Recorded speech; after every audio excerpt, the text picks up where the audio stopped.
Gascon wants to do is have them sentenced for murder, 50 years to life with a possibility of parole because they were under the age of 26. In fact, they were 19 and 21 years old at the time of the murder. Brian Claypole, I want to bring you back in here. One point he made that if they're up for parole, that means they would go before a parole board who may or may not necessarily agree with this or not.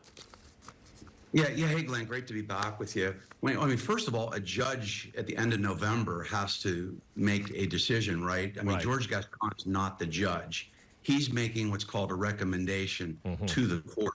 And we're not surprised. I think we talked a little bit earlier about this. Not surprised at all that his office is agreeing with the resentencing, but there's got to be a hearing now at the end of November.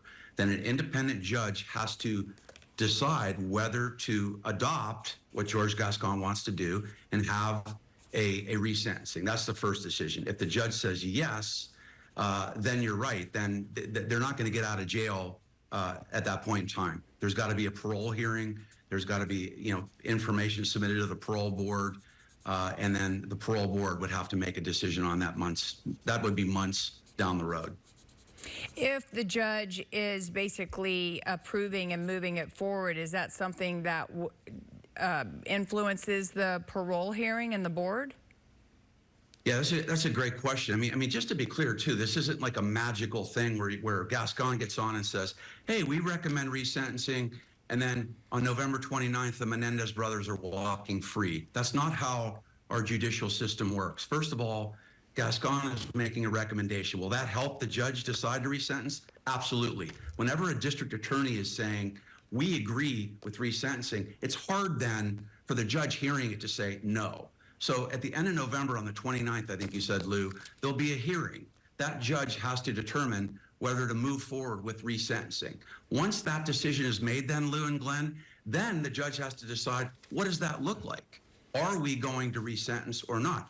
In my opinion, there still has to be likely some kind of hearing, some kind of evidentiary hearing before a judge decides, yes, we are going to resentence or not. And then after evidence is submitted to the court, then I believe the judge makes a decision and says, yes, we're going to resentence. And if the judge adopts what Gascon says, then to Glenn's point, then you go to a parole board and then seek to have these two young men released immediately because, as Gascon said, they've already served more than enough time for a murder charge as opposed to first degree. In other words, what Gascon's saying is this is second degree murder, not first degree. What's the difference? First degree requires malice, right? It requires malice. You're evil. You wanted to kill your parents. You shot them and shot them multiple times. Second degree removes malice. And that's where the child abuse fits in. And that's what Gascon's saying, that, hey, it's 50 years to life and they're eligible for parole now. Yeah, in fact, they've served nearly 35 years. Again, Gascon said no universal agreement in the district attorney's office over this issue. So let me ask you this. We got an election coming up. He's running for re-election against Nathan Hochman. If, in fact, Gascon loses the election, and he is behind in the polls right now, and he did mention that somebody from his office may come and I would also all right, like we're gonna go back to the news conference. We'll come back. Let's bring back in trial attorney and media personality Brian Claypole to discuss a little bit about this. You just saw the question answer back and forth. One of the interesting things that I thought Gascon said is that while reviewing these prison files, it wasn't really about the original crime, Brian. It was more about focusing on the person they have been and their rehabilitation, and also can they be released safely back into society.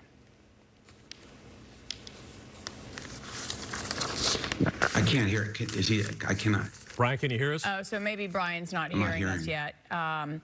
So Brian was speaking with us earlier and explaining a little bit about like what will happen next, and we just heard a little bit about that while Gascon was speaking. Basically, the judge has to hear. Gascon has recommended to the court for resentencing. Then a judge has to then hear and decide to adopt that resentencing, and that's supposed to be happening on November 29th. And then, depending on what the judge decides, the decision will then go to a parole hearing and ultimately to a parole board.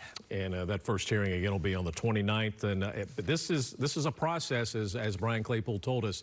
This is not going to happen overnight. Yes. And Brian, now that you can hear us, hello. Yeah, hey, Lou. Hey. Yeah, I'm back. Yeah. Let's talk a little bit about, I mean, Gascon said a lot here.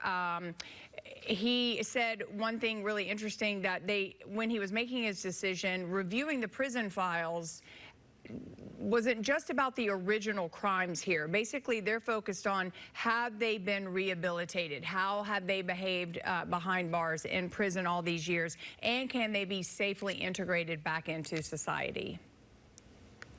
Yeah, Lou, look, it's no surprise. We talked about this before Gascon's decision. This has been his policy for nearly 4 years since he's been in office, that he likes to rehabilitate people that have committed crimes, for better or worse. I'm not going to take a view on that, but so this shouldn't be a surprise to everybody that he thinks that the Menendez brothers, because they have behaved in prison, that they can be effectively rehabilitated. Remember, Gascon's been talking for weeks now about how he's resentenced, I think, 300 defendants. Only 14 of those have recommitted crimes. So that said, not a big surprise with him endorsing the resentencing. But one thing I want to be clear for your viewers is this does not magically mean that the Menendez brothers are going to be released from jail at the end of November. In fact, I'm not even sure I agree with the deputy district attorney who spoke. She said they're filing a petition tomorrow. She expects the judge to rule on that at the next hearing. I highly doubt that. I think what the judge is going to do is get all these legal documents filed, and then he or she's going to say, we need to have another hearing. We need to consider this evidence. We need to have evidence in court. For example, a forensic psychologist to come in and talk about this before the judge makes a final decision on whether there is resentencing. And then if there is a decision in favor of the Menendez brothers, then like Gascon said, then it gets out of the court system and then into the parole board, into the prison system. But this is not some, click your fingers and they're out of jail. Okay. All right, Brian Claypool, thank you for your insight in the situation. Again, District Attorney George Gascon will recommend that the Menendez brothers, who have spent nearly 35 years in prison for the murder of their parents, be resentenced to 50 years to life with the possibility of parole.